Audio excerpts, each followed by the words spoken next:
I'll admit, this doesn't seem really a fishing suit, but okay.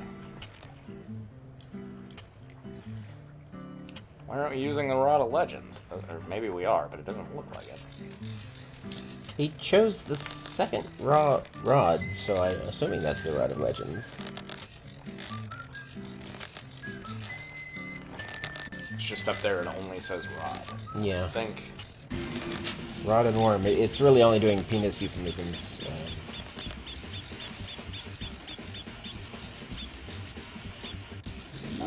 Yeah, sweet, first time. Nice going, Geekmeister. Who is this? Or what? Harry Stewart. I don't even know. Oh, that's the lumberyard guy or whatever, right? That's the wheelchair guy. Yeah. Doesn't he own the lumber yard? Yeah, he owns half the town.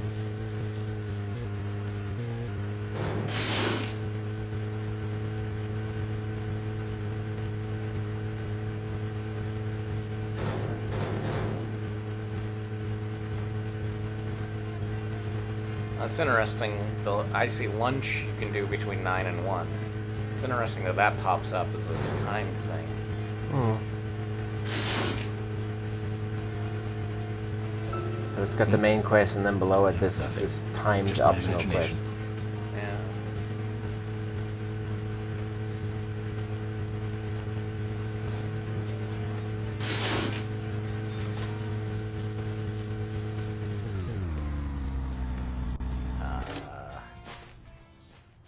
Not. There's that. There's another hellhound. Oh, there's a thing. What the hell are we doing? It's probably not the first time to ask that question. You got Skull. Holy crap! We have gotten a lot of bones here. Done a lot of boning, you might say. We've gone deep boning into this game. Balls deep.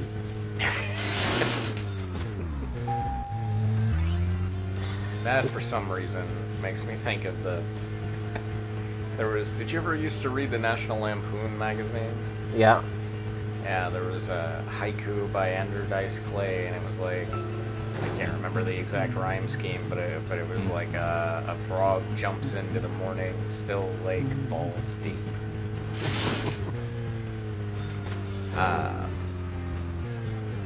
Let's see, I also remember watching the original Village of the Damned late at night.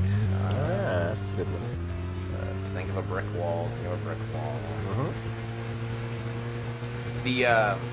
I think that's what originally kind of attracted me to MST3K and everything was even less than the humor, just the way that they would reference all these things, and it's like it would kind of be like a game to play, you know? Like, oh, I don't get that one. What are they talking about? And I'm trying to figure it out or whatever, you know? Yeah, my friend and I actually played a game where we would sort of score up the different kinds of references.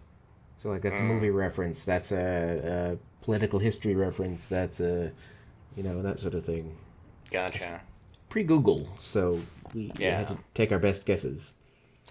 I remember the MST3K book that came out, and they were like, our top 10 most obscure references and what they mean. And like 1 through 3 or whatever were things that were just...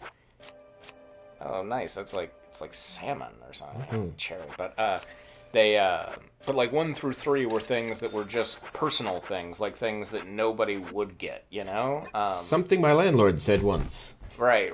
But then in their top 10, one of them was Travis Bickle, and they had to explain that, and I was like, have you really gotten that many questions about a fucking Taxi Driver reference? Like that? I mean, I think it won Academy Awards, right? Yeah. Like, that does not seem that, no, fuck it, let's just... It's like our York character has severe depression. It's just like, it's just time for bed again. Taxi Driver, if nothing else, is heavily referenced. Not just MSC3K, obviously. I mean, to be fair, it's heavily referenced with you talking to me, you talking to me. It doesn't necessarily use the name Travis Bickle, but still, I thought it was, I thought that was pretty ridiculous, you know? Mm-hmm.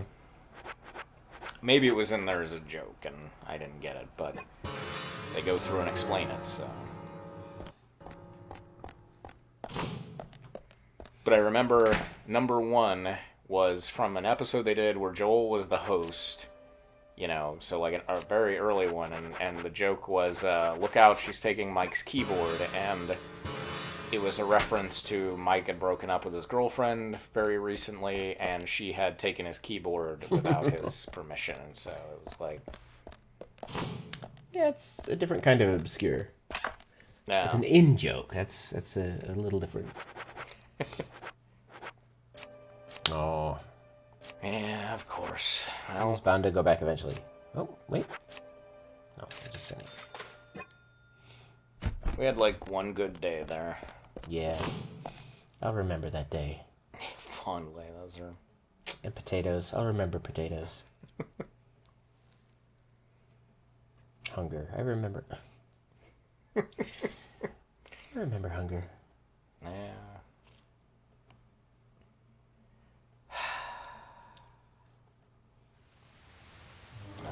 Poncho back on. Turn the doll. Not that you've been doing any combat. Yeah.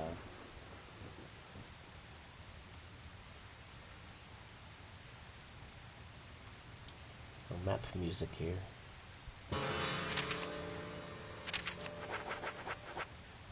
Yeah. Nope. Yeah.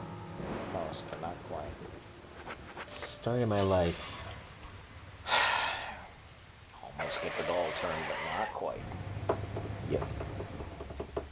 It's for an emergency. I don't think emergencies are the only use that we're putting it to. Oh, we're gonna go do lunch, because God forbid we miss lunch. And then we'll get tweet, tweet, tweet, tweet, tweet, tweet, tweet, tweet, tweet, tweet, tweet, tweet. Oh. Was Thomas not there, or are we just like, fuck this? Payment? Oh, okay. Why is it? What? Is it? That's weird. 7-8 seems to be common. Maybe you can just go in here and check this at any point. Extra for cold blood? I don't know. Fortune telling is the coffee thing, which he hasn't been doing. And he hasn't been getting penalties for breaking up the town. Super great friend does. Oh, hey. Look at that. You've got most of the book filled. Yeah. Oh wait, no. The green ones are the backs of the card that we don't have yet. Right. Yeah, but still, there are more... It's a lot. They're more, they're more upturned than overturned. Just like the grand jury. You know what older movie I was thinking about because of the music in this is the animated Robin Hood. That was, man. Yeah, the whistling song is called Whistle Stop. And That's, occasionally gets used for something annoying on the internet, but Whistle Stop abides. Like the dude. Like the dude. Jesus, Thomas, where are you? I've been looking for my fucking lunch. Where are you?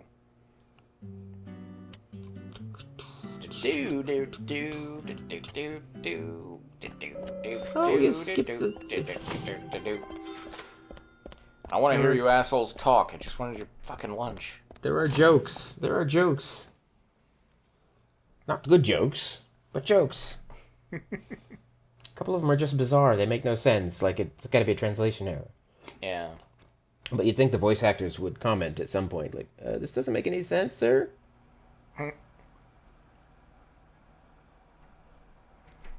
I like cold French fries.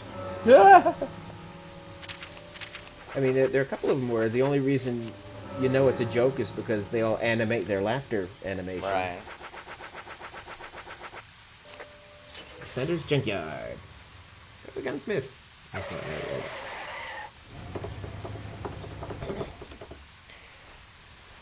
Yeah, it's, okay, alright. A really obsessive person would count the number of times you've done that. And tell us. Comment below. Grandma.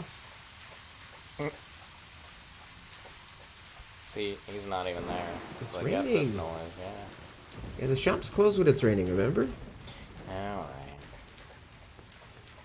Also, that car should put the hood up, or the top up. I don't think it has a top. It probably doesn't have a hood.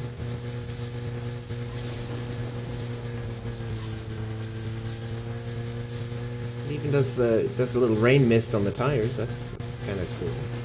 Because it stopped it as soon as I said something. Like this car's rocking music. Yeah, I guess the cars all have their own music. Yeah. The mist on the tires is they operate on Heisenberg's uncertainty principle. Once they are They're observed. viewed, yeah, observed. They collapse into one eigenstate. Yeah. Look at me sounding intelligent.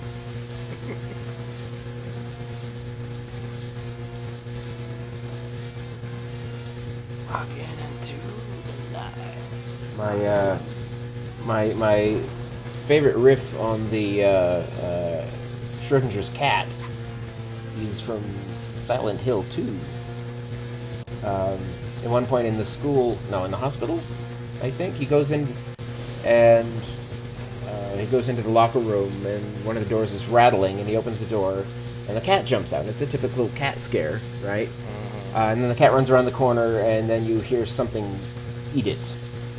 But in the dark side, he goes to the same locker and he opens it and the locker is full of blood and there's no cat. And I think that's kind of clever.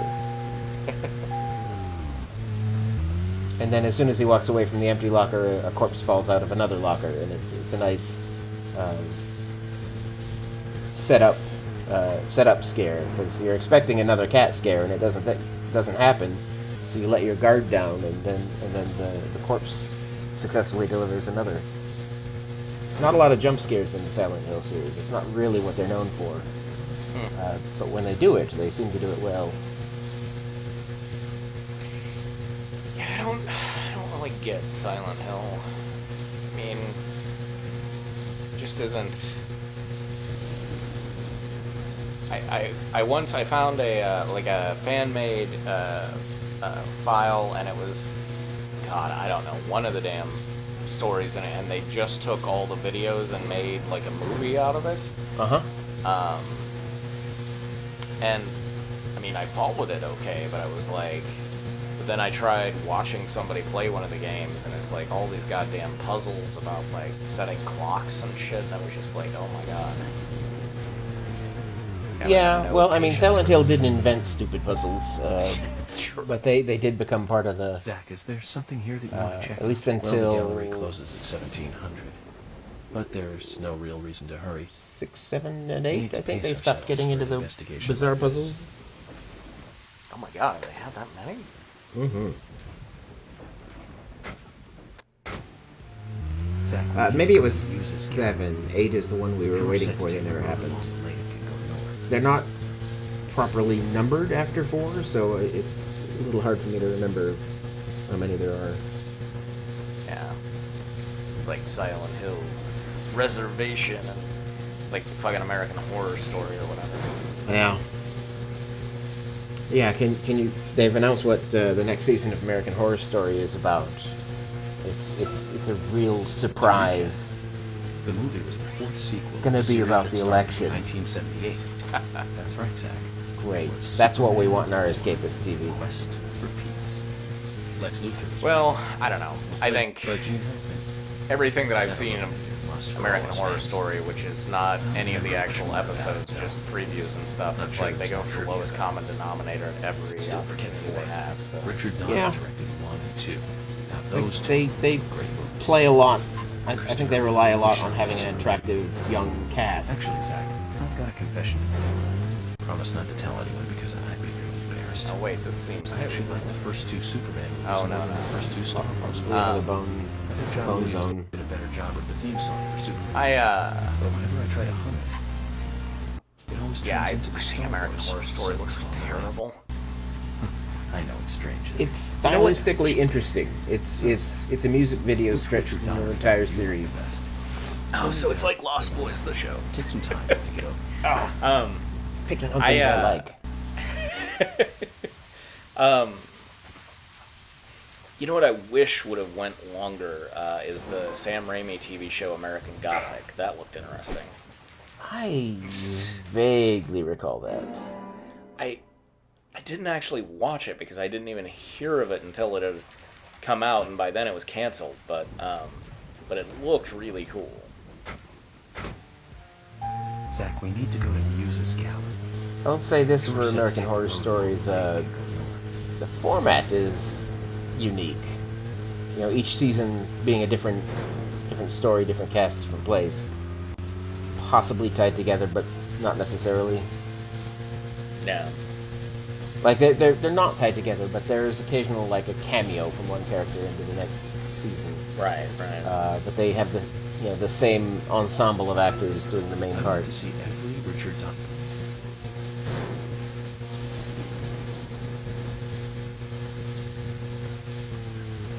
And they're maintaining their popularity. Though a lot of fans among my friends were not into the hotel the last season. They found it boring. Yeah. It all looks horrible.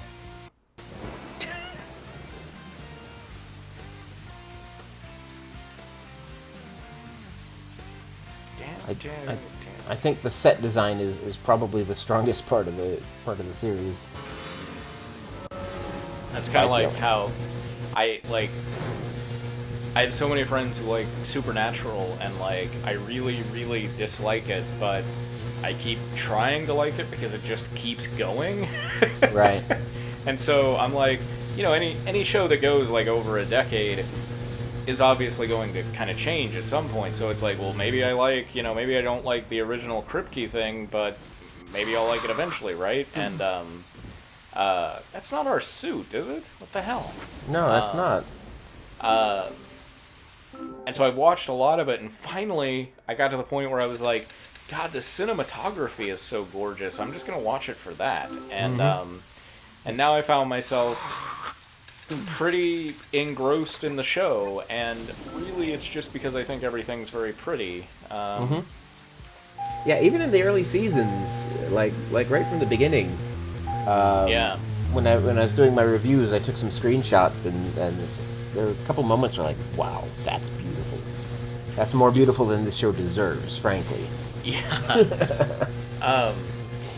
It's one of the few shows where I was really interested in watching it on Blu-ray because I thought it was so pretty. So it's like I have these Blu-ray copies of a show that I don't like, which I think is highly amusing. But I think it would go a long way toward improving if their casting were a little less bland. Because yeah, so possibly. many, they're like mostly all white dudes, mostly stubbly white dudes, mostly pouty stubbly white dudes. Exceptions to that tend to die within an episode. Yeah, I've noticed that, like for instance, one of the characters who I really liked in the first few seasons, and I don't remember the names well enough because I'm just not that into the show, but it was either Ruby or somebody else, and I guess everybody hated her. I remember Ruby. I liked Ruby.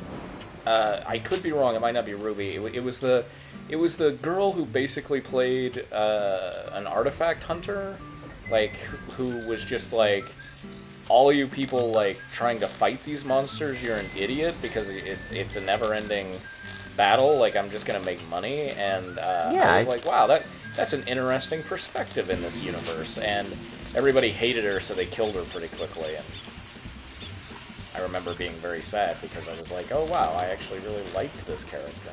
They had a gay person once. They dropped her into another universe. So didn't technically kill her. Yeah, she could come back, I guess. Yeah, that's But yeah, like I remember reading about, I guess, oh